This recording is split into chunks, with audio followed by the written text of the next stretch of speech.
হয়তো কথা বলবো। হ্যালো বন্ধুরা, তো আজকে ব্লগটা শুরু করছি এখান থেকে। তো আমি আর গুনগুন যাচ্ছি এখন পোলিও দিতে, গুনগুনকে পোলিও খাওয়াতে। বাবা সবাইকে গুড মর্নিং বলে দাও। হ্যাঁ, আরও এত চিল্লাচিল্লি করো না, গলাটা বসে গেছে, তার জন্য কথা আওয়াজটা ওরকম যাচ্ছে। বল না তুই এই ভয়েসে বল তো, কি তোর ডায়লগটা বলে দেবে এই ভয়েসে।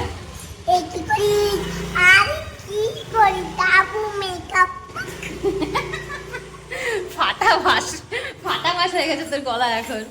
তাহলে চলো যাচ্ছি এখন। তো এখন থেকে ব্লগটা শুরু করছি, যেটুকু পাবো সেটুকু শেয়ার করবো তোমাদের সাথে। আর আর এখন যাচ্ছি পোলিও খাওয়াতে। আজকে তো 28 তারিখ, আজকে তো পোলিও। তো গুনগুন পোলিও খাবে, প্লাস আসার পথে আবার ওকে চুলটাও কাটানো হবে। কেননা চুলটা সেরকম বড় হয়নি অবশ্য। তোমরা অনেকেই বলবে, এর আগে যখন চুল কেটেছিলাম তো অনেকে বলছিলে যে চুলটা কেন কেটে দিলে, ছোট ভালো ছিল চুলটা। তবে হ্যাঁ, চুলটা কাটছি কেন, একটু বড় হয়েছে আর গরমের ছুটিতে এসেছে, দেখো একটুখানি চুলটা কেটে দিলে ভালো হবে। স্কুল খুলতে খুলতে একটুখানি চুলটা হালকা বড় হয়ে যাবে।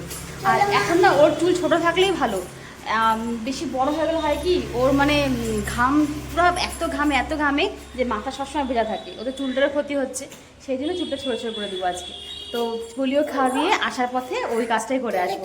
হ্যাঁ চলো চলো চলো, তাহলে পরে কথা বলছি, যদি পারি তো শেয়ার করবো ওখানকার কিছু ক্লিপ, আর না হলে তো একবারে বাড়িতে এসে কথা বলবো। আর এই পোলিওর ক্যাম্পটা কিন্তু হয়েছিল আমাদের বাড়ির সামনে যে ক্লাবটা রয়েছে সেই ক্লাবেই হয়েছিল। আর সেদিনকে কিন্তু ক্লাবে হচ্ছিল ক্যারাটে কম্পিটিশান। ছোট ছোট অনেক বাচ্চা এখানটায় ক্যারাটে সব প্রতিযোগিতায় অংশগ্রহণ করেছে, দেখে বেশ ভালো লাগলো। আর ইচ্ছে তো আছে গুনগুনকেও এই ক্যারাটেতে ভর্তি করাবো, তবে এখন না, একটু বড় হোক আর একটু। আর এই রুমের মধ্যে কিন্তু পোলিও হচ্ছিল, আর পোলিওতে কিন্তু বেশি সময় লাগে না। হালকা হালকা ভর্তিটা যেটা আঙুলটা দেখাতেই পারছিল। হ্যাঁ, কেমন ছিল টেস্টটা? ভালো টেস্ট ছিল। তারপরে চলে এলাম একদম গুনগুনের যেখানে চুল কাটানো হবে সেইখানে। আর গুনগুনের যখন প্রথম মুন্ডান করি আমরা, মানে প্রথম যখন ওর মাথা একদম ন্যাড়া করি আমরা, নিয়ম করে যেটা করতে হয়, সেই কিন্তু ভিডিও আমি শেয়ার করেছি। সেই কিন্তু যে কেটেছিল চুল গুনগুনের মুন্ডানের যে চুল কেটেছিল, উনিই কিন্তু মানে গুনগুনের বরাবর চুল কাটছে।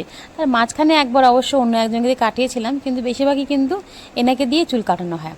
আর যেহেতু এটা তো জেন্টস সেলুন, সেই জন্য কিন্তু যখন ওই মনে হয় যে গুনগুনকে একটুখানি জেন্টসের স্টাইলে চুলটা কাটা হবে, তখনই আমরা এখানে কাটি। আর যখন মনে হয় যে না, একটা বেবি লুক দিব বা একটুখানি মাসুম কাটবো, তখন কিন্তু আমরা মেয়ের যে পার্লারটা থাকে সেখান থেকেই কাটানো হয়। আর এখন ইচ্ছে করছিল যে একটুখানি ছোটো ছোটো করে কাটবো একদম, যেহেতু গরম পড়ে গেছে। আর গরমে না গুনগুন একদম সহ্য করতে পারে না, মানে ওর এত ঘাম হয় যে মাথা মধ্যে পুরো গোটা গোটা হয়ে যায়। সেই জন্যই কিন্তু ওকে একদম মানে জেন্টসের মতন চুল কেটে দেওয়া হবে, সেই জন্য এখানেই এসেছে আবার। আর এখানে বরাবর কাটে তো গুনগুনও কিন্তু কমফর্ট ফিল করে, এখানে অসুবিধা হয় না। প্রথম থেকেই এই গুনগুন চেনে এখানে। তাছাড়া তো এখানে কিন্তু চুল টুল কাটিয়ে আমি একটু দেখিয়ে দিচ্ছিলাম যে কোথায় কোথায় একটুখানি কাটা হবে। তো দুই সাইডটা একটু বেশি ছোট রেখেছি, মানে ছোট ট্রিম দিয়ে করা হয়েছে এটা। আর ওপরটা এমনি নর্মালি ছাড়বে। আর এখন কিন্তু মোটামুটি কাটা একদম কমপ্লিট। এখন এই যে খুর যে কেট দিয়ে যে ফাইনাল যে টাচ আপটা করে, সেটাই কিন্তু করা হচ্ছিল। আর দেখো গুনগুন এখন কিন্তু চুপচাপ বসে বসে চুল কাটছে। প্রথম তো ভয় পেতো, তবে এখন কিন্তু আর ভয় পায় না, এখন কিন্তু বেশ চুপচাপ বসে থাকে। তো গুনগুনের চুল কাটা কমপ্লিট, আর ওর ফাইনাল লুকটা একটু দেখাই চলো। এই যে দেখো, এই যে ছোটো ছোটো সাইড কর মাথা সাইড কর।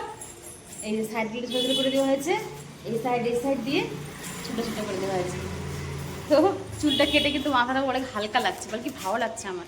আর এই যে চুল কাটার জন্য এই যে এটা নিয়ে এলো ডোনাট, তাই না বাবা? কিন্তু খাবে না ও, যেহেতু মিষ্টি তো খাবে না, ওই একটু খাবে, একটু ফেলবে, অমনি করবে। প্রচণ্ড গরম লাগছে, এখন গুনগুনকে স্নান করাবো, আমি স্নান করবো। তাই চলো তাহলে এখন রাখি, পরে দেখা করছি। আর বাড়িতে কি রান্না হচ্ছে না হচ্ছে আমি কিছু জানি না, পরে যদি হয় তো অবশ্যই শেয়ার করবো। তো আমি কিন্তু গুনগুনকে স্নান করি, আমি নিজেও ফ্রেশ হয়ে নিলাম। আর এখানে এখন দিদি দেখো রান্না করছে। আর চিংড়ি মাছটা দেখে বুঝতেই পারছো চিংড়ি মাছ দিয়ে কিছু হবে। আজকে দিদি একটা নতুন একটা ডিশ করবে, সেটা হচ্ছে শাহি চিংড়ি।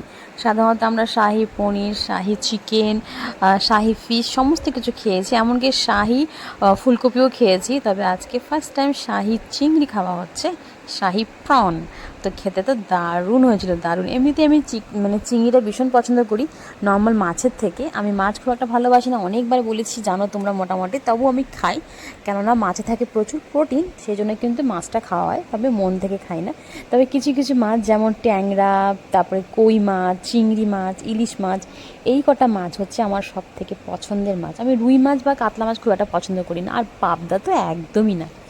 বাটা তবু মাঝে মধ্যে চলে যাবে, তবে পাবদা মাছ আমার সবচাইতে জঘন্যের মাছ মনে হয়, জানো, কিচ্ছু ভালো লাগে না আমার পাবদা দিয়ে খেতেই। তো এই যে চিংড়ি মাছের যেটা মালাইকারি না, চিংড়ি মাছ, এটা শাহি চিংড়ি, এটা কিন্তু খেতে দারুণ হয়েছিল, দারুণ। মানে তোমরা যারা খাওনি তারা অবশ্যই বলবো আমি, একবার অবশ্যই অবশ্যই এটা ট্রাই করে দেখো। কিন্তু এটা যেরকম শাহি চিংড়ি, শাহি পনির করে সেভাবেই কিন্তু করা, আর একই সেম মশলা দিয়ে করা এটা। এটা কিন্তু চিংড়ি মাছের যে মালাইকারি হয় তার থেকে কিন্তু কোনো অংশে কম না, এটাও কিন্তু দারুণ খেতে হয়েছিল। তো এখানে দেখো খাওয়া দাওয়া নিয়ে বসে পড়লাম, আর অল্প করে ছিল কাঁঠালের বীজ দিয়ে একটা তরকারি, আর সাথে ছিল চিংড়ি, শাহি চিংড়ি। আর এই চিংড়ি মাছটার সাইজটা দেখতে পাচ্ছ, এটা কিন্তু অনেকটা বড় বড়ই ছিল, তবে বাছার পর মানে পরিষ্কার করার পর কিন্তু এরকম সাইজটা হয়ে যায়। তবে খোলা তো ছাড়ানো হয়নি, খোলা ছাড়ালে আরও ছোটো হয়ে যেত, খোলা শুদ্ধই করা হয়েছে অবশ্য। হ্যালো বন্ধুরা, তো তোমাদের সাথে আবারও দেখা করছি। এখন কিন্তু বাজে প্রায় 5টা। তো সবাইকে জানাই শুভ বিকেলের শুভেচ্ছার সঙ্গে আবারও শুরু করছি ব্লগটা। তো এখন আমি আর মা যাচ্ছি একটু মার্কেটে, কালকে যেহেতু পূর্ণিমা, তো পূর্ণিমাতে একটু পুজো দেবো, তো সেই জন্য কিন্তু এখন মার্কেটে যাচ্ছি। ওই যে মাও রেডি, আর কাকু কাকিমা বাড়ি যাবো, তোমাদেরকে আগে ব্লগে বলেছিলাম। তো ওই কাকিমাই ফোন করেছে যে কখন আসবাটা আসবো শোনার জন্য, তো সকাল সকাল পুজো হবে ওখানেও। তো দেখা যাক কালকে দিনে ওদের যদি ভালো থাকে, এটাই চাচ্ছি, যেন বৃষ্টি না হয়। তো সকালে ঘরের পূজা দিয়ে তারপরে আমরা কাকুর বাড়িতে যাবো। তো চলো তাহলে, পূজার সেরকম হয়তো কিছু দেখাতে পারবো না মার্কেটিং করাটা, তবে বেরোচ্ছে সেটা দেখিয়ে দিলাম একটুখানি। তো চলো, যদি সুযোগ পাই তো অবশ্যই দেখাবো। তো আমি কিন্তু বাজারে কোনো রকম ভিডিও করতে পারিনি, কারণ একটু বৃষ্টি পড়ছিল, তার জন্য আমি ফোন আর বার করিনি। তো ওভারঅল কী কী কেনাকাটা করলাম সেটা এক নজর দেখিয়ে দিলাম। আর এটা তো পুজোর আগের দিনের বাজার, পুজোর কেনাকাটা, আর পুজোর ব্লগটা অবশ্যই শেয়ার করব। সেই সঙ্গে কাকিমার বাড়িতে গেলাম, সেখানে পুজোটাও শেয়ার করব।